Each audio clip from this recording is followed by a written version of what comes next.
Duke University's Mac McCorkle is here to discuss HB2. Mac, I feel like people are told they're bad people if they support HB2 and they're bad people if they oppose HB2. How did this bill get so hot? Well, it hits on the social issue front, which is hot in North Carolina. It's been hot since Jesse Helms and before Jesse Helms, and probably will remain that way. But it also is an issue that the interesting thing politically is there's nowhere to hide on this. You're either for it or you're against it, and there's no kind of middle ground on it at all. It also reflects what political science call the polarization that's going on in the electorate. You're either liberal or conservative, Republican or Democrat, and that's kind of where there are only two choices these days, it seems to be. How deeply are the heels dug in on this issue on both sides? The city of Charlotte and all those supporters who say this bill makes sense, it's progressive. The conservatives in Raleigh who by veto-proof majorities passed this bill and said no changes to speak of, maybe some tweaks here and there. Obviously, both sides are incredibly dug in, especially on the liberal and conservative extremes. The problem for Governor McCrory, though, is for those few people who are not dug in, the impression that the bill is leaving, and I mean the impression, not the specifics of it.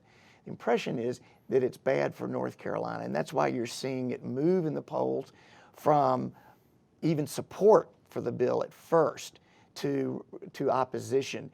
There's just a sense that so much was laid on in this bill that was extraneous to the issue going on in Charlotte. Lots of issues about discrimination going around, that it's become a net negative for the Republicans and Governor McCrory, regardless of the particular issue that it started out to be. It's grown into a larger issue about North Carolina's image and reputation. As someone who studies government policy strategy, how deeply do North Carolinians or Americans look into a piece of state legislation and pick it apart? Because this bill is branded as the bathroom bill, but it's got 3 or 4 distinct parts. Any number of them are worthy of a heavy policy debate. Right. It's the bathroom bill plus. I think that what happened here, and probably Governor McCrory wished it hadn't happened, is that it got beyond the bathroom bill. The attacks on local government's prerogatives. People don't know the specifics, but they know that, I think enough people know, wow, local government, state government just said local government can't do anything right now. That really limited what local government could do in the area of employment, in the area of discrimination. And in a special session, doing that without any, I think people also have a sense this was rushed up. And people, without knowing specifics, when they hear a bill has been rushed through the legislature, that usually means something is wrong with it in people's impressions. Charlotte city leaders, you can't speak for them, but they chose to forward a bill that would fundamentally change some city statutes and ripple across this country as it's turned out. They did it during a presidential election year. I don't believe anything in politics is an accident. So it rolls out and we call a special session. What does it mean that it's 2016 when this is happening, when it could have happened in 2017 or 18? Sure. Oh, the national focus is so much brighter, as you can see. I mean, President Obama is talking about this bill in London. So, but I think what the Charlotte politics was that it really came out of the 2015 mayoral race and started to move. The one thing I say to people is that the interesting thing is how progressive, how far the Charlotte ordinance went. I mean, in Houston, this couldn't pass a referendum, might not even pass a referendum in Charlotte before all this controversy. But this was quite a big step for the Charlotte City Council to take, and one that doesn't reflect what's going on in the rest of the South.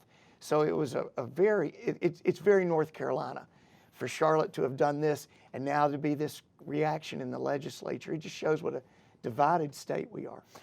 The power of branding this piece of legislation and what it means. Does branding make the difference when you look at a poll and some polls say this group of people oppose it greatly and another poll says, well, this group of social conservatives really support HB2? Is it branding?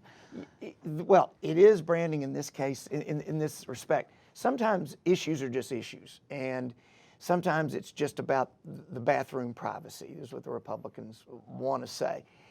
It grew way beyond that, and it's a reflection now. The problem for Governor McCrory is really it's a reflection on his leadership. The Carolina comeback. His whole story was about how we're going to get more jobs in here and bring all these businesses in, and pro-NBA and pro-NCAA. And now all of that seems to crash with the reality of what's going on in HB2. I don't know that it matters so much for the legislature. I think it matters, though, that it's a presidential year and a gubernatorial year where Governor McCorkle is already in a tight race. That doesn't mean that he's not going to get support. He does have support for this. There is strong support for his position. It's just that there's equally strong support against it. And then again, when you have businesses saying we don't want to do business with North Carolina, it's just a bad message for somebody whose campaign message theme is the Carolina comeback. Well, everyone's targeting the governor. There's a big gubernatorial race going on. The governor's down 5-6 points. Last poll I saw.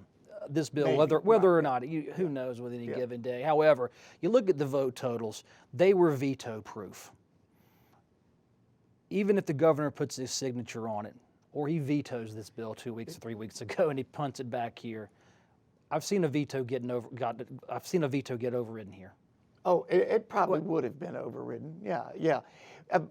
And I'm sure that was part of the governor's calculation. He's in a hard spot. It's a very tough spot. But in retrospect, it probably would have been a stronger move for him to have vetoed and maybe tried to get into the short session and got a bit of a different bill. But I grant you that he probably would have been veto-proof. I mean, or that his veto would have been overridden. Let's talk about this policy, the bathroom bill.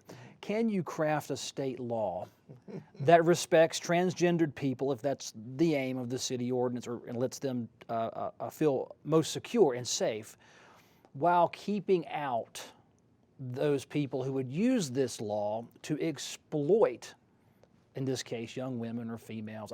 I've not heard if the law could be changed to protect a class while keeping out other people who would abuse it, I should say. I think the problem is that the legislation assumed that you could establish these hardened categories that determined completely by your anatomy or by your birth certificate. And that probably was a faulty assumption. We're going to be experiencing these kind of issues going forward, and I don't have all the answers, but I think that probably the bill is just so inflexibly written that that's the real problem with it. And I think that's what people sense about it. Even if they're discomforted with the liberal position, the conservative position simply seems too inflexible and not in keeping with the reality, especially because one of the issues is a lot of people have pointed out, there are no enforcement provisions to this bill.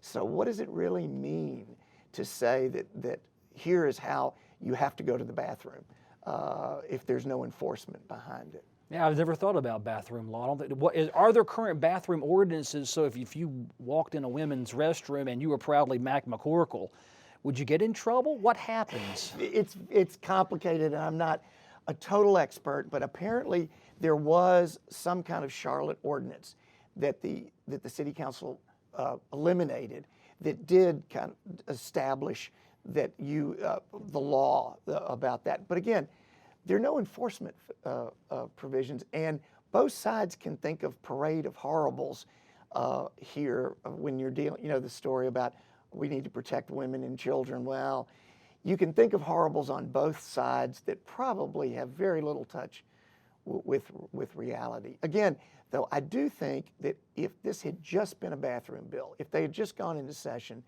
and said that Charlotte ordinance, it's eliminated, it's no longer effective, I don't know that we would have had as much national furor. But when you add all of the other elements, again, that people don't necessarily know about, but that got written about, then people started to suspect, again, doing it in the special session too, that something was wrong. Anti-discrimination lawsuits, the living wage, you can't raise the minimum wage. The local governments are really handcuffed. Politically, when you see that, you have to say, wow, the people who are trying to, you can't handcuff local government that much. So again, I think people's common sense said this seemed like a desperation move. And there are a lot of conservative people who said, well, I don't agree with what the Charlotte City Council did, but let's throw them out. Let democracy work in a local way rather than trying to it's ironic that we're centralizing all these things in Raleigh now. Could arguing over House Bill 2 affect any other state issues or distract them from, say, teacher pay raises or the budget debate or anything, or do you see it being simply isolated, and we'll let the protesters on both sides step forward and support HB 2? That obviously that's what I think Governor McCrory and a number of people hope. There's going to be some spillover effect, but I think that the main problem politically is for the Republicans and especially for Governor McCrory. They have had a positive message about the Carolina comeback, and this just seems to collide with that. I don't know that it's deadly, but it certainly presents a problem that they're going to have to deal with. Something is out there that's saying their message is not correct, and that's a tough one for an incumbent governor and a tough race to deal with. Mac, we'll stop right there. Mac McCorkle, Duke University, thank you so much for being on Legislative Thanks. Week in Review. Yep.